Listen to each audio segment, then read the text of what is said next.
नमस्कार, मैं हूं कुमार गजेंद्र। जनपद ऑन द स्पॉट में आपका स्वागत है।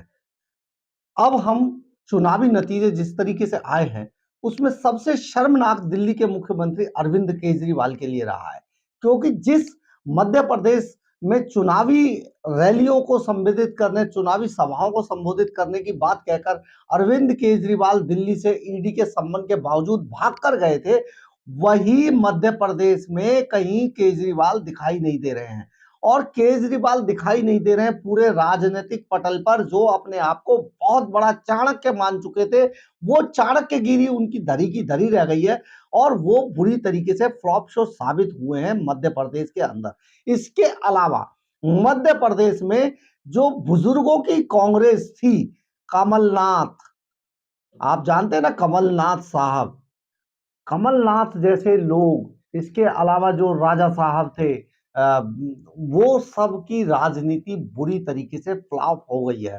कांग्रेस को एक बार फिर से समझना होगा कि कांग्रेस के अंदर जो नई पीढ़ी है, जो एक सेकंड लेयर है कांग्रेस के अंदर, वो सेकंड लेयर खत्म होती जा रही है, या यूं कहें कि खत्म हो चुकी है और अब कोई लेयर, सेकंड लेयर में अब कोई किसी तरीके के नेता कांग्रेस के पास है ही नहीं।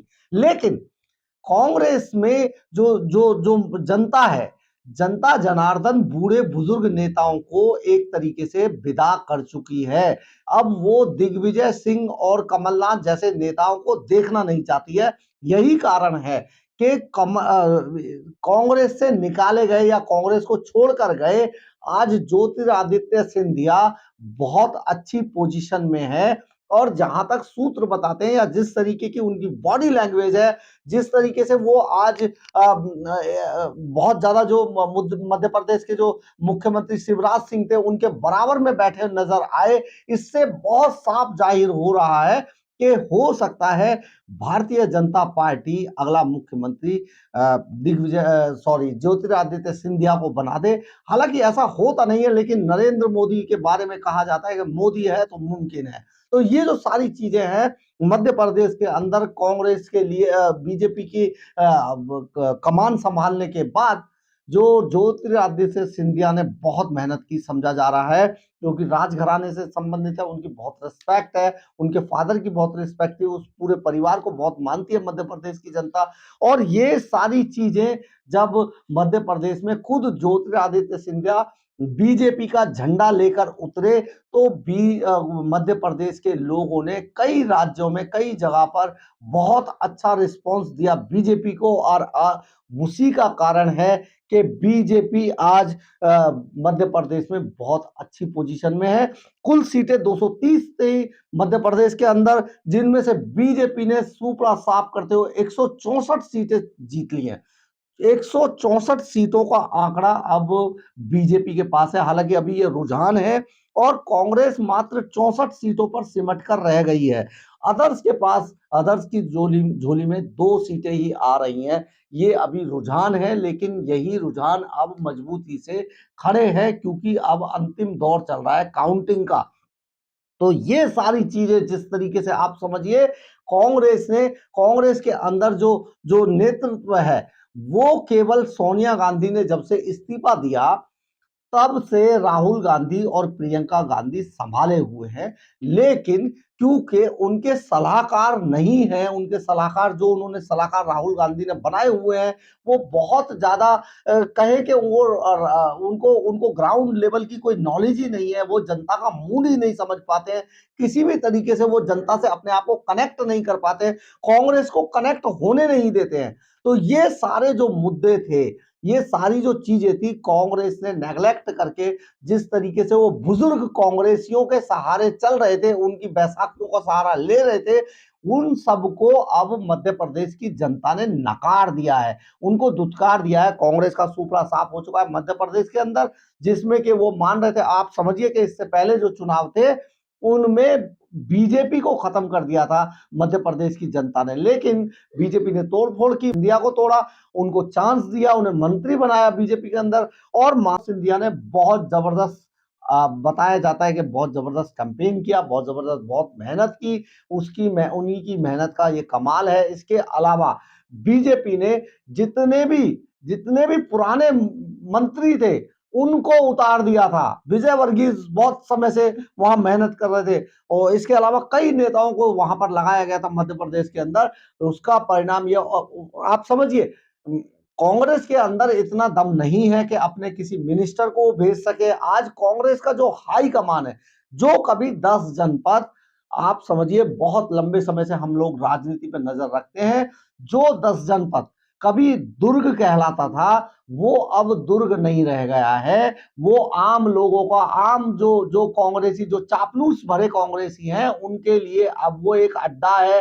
कभी भी कोई भी जाके वहां पर आते जाते रहते हैं, लोग मिलते रहते हैं और अपनी मनमानी करते रहते हैं या कराते रहते हैं राहुल गांधी के थ्रू। ये कांग्रेस का बहुत बड़ा सेटबैक है। कांग्रेस, इसके अलावा जो इन चुनावों में जो सबसे बड़ी बात निकल के आई है कि इन चुनावों में जो क्षेत्रीय पार्टियां थी उनको भी जनता ने नकार दिया है। क्षेत्रीय पार्टियां थी उनको कहीं पर भी किसी तरीके की तवज्जो नहीं दी है। जो जो कहा जाए आम आदमी पार्टी थी का कांग्रेस, दिल्ली से जाकर केजरीवाल साहब की, उसने भी जोर आजमाइश की, लेकिन आज हश्र ये हुआ कि सबकी जमानतें जब्त हो गई, यानी कि 10-20 वोटों पर ही सिमट के रह गए आम आदमी पार्टी के लोग, कोई कुछ नहीं कर पाए। ये एक बड़ा मसला था।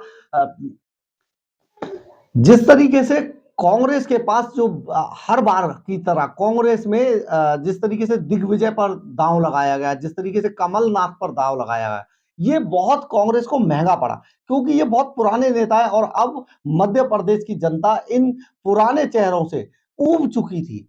इस पर अब भरोसा नहीं था, क्योंकि ये बार बार सिर्फ वही करते थे, घोटालेबाजी और हाई कमान से कॉन्टेक्ट्स का अपना फायदा उठाकर जो नई पीढ़ी थी, जो नई लेयर थी कांग्रेस की, उनको पनपने ही नहीं देते हैं। इसलिए हुआ क्या, जो युवा पीढ़ी थी वो कांग्रेस से अलग थलग पड़ गई और कांग्रेस जो बूढ़े नेताओं की एक पार्टी बनकर रह गई, जिसका खामियाजा इन चुनावों में कांग्रेस को भुगतना पड़ा और मात्र 64 सीटों का जो आंकड़ा था वहां पर सिमट के रह गई कांग्रेस।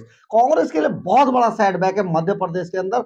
हालांकि माना यह जा रहा था कि मध्य प्रदेश में कांटे की टक्कर होगी और बीजेपी और कांग्रेस इसमें थोड़ा भारी पड़ेगी बीजेपी से, क्योंकि जो शिवराज सिंह चौहान की जो पार्टी, जो जो सरकार थी, उसके साथ एंटी कंबेंसी का जो एक क्राइटेरिया था, एक क्षेत्र था, ये भी जुड़ा हुआ था कि अब शिवराज सिंह चौहान को, क्योंकि पिछले चुनावों में मध्य प्रदेश की जनता ने नकार दिया था, इसलिए शिवराज सिंह चौहान को इस बार जनता पूरी तरीके से नेग्लेक्ट करेगी। कांग्रेस हाईकमान ये मान के चल रहा था और कांग्रेस के जो जो आला कमान था उसको समझाया भी यही गया था, लेकिन एंटी कंबेंसी या जिस तरीके की भी चीजें थी वो इसलिए खराब हो गई क्योंकि कांग्रेस के पास युवा वोट बिल्कुल भी नहीं था। इस बार के जो आंकड़े बताते हैं, वो आंकड़े ये बता रहे हैं कि कांग्रेस के साथ जो यूथ था वो नहीं आया और बीजेपी को महिलाओं ने और वहां के यूथ ने भर भर के वोट दिया, जिसके कारण ये पूरे आंकड़े बदल गए और 164 पर बीजेपी का रथ आके रुका है। अभी रुका नहीं है, अभी ये क्योंकि रुझान चल रहे हैं इसलिए हो सकता है बढ़ के सीटें और भी बढ़े, लेकिन अभी तक की जो खबर है वो 164 का जो आंकड़ा है उसको इनके रथ ने छू लिया है। ये एक बड़ी लाइन थी जो 164 के आंकड़े पर पहुंच गई है मध्य प्रदेश के अंदर और कांग्रेस का यहां भी सफाया हो गया है। अब कांग्रेस आला कमान को एक बार फिर से अपनी रणनीति पर और अपने रणनीतिकार जो हैं उन पर सोचना होगा कि क्या वो जिन लोगों के हाथ में अपने रथ के घोड़ों की लगाम देते हैं, क्या वो इस लायक हैं, सक्षम हैं पार्टी को चलाने के लिए। ये राहुल गांधी को, प्रियंका गांधी को ये समझना होगा और आला कमान को ऐसे बूढ़े नेताओं से अब बाज आना होगा, यूथ को आगे लाना होगा, नई लेयर है कांग्रेस की उसको तैयार करना होगा, जिसमें कांग्रेस पूरी तरीके से नाकामयाब रही है। अगर आपको मेरी खबर अच्छी लगी हो तो आप इसे लाइक, सब्सक्राइब और शेयर जरूर कीजिएगा। कमेंट्स बॉक्स में अपनी राय जरूर लिखिएगा, इससे हमें ऊर्जा मिलती है। जय हिंद, जय भारत।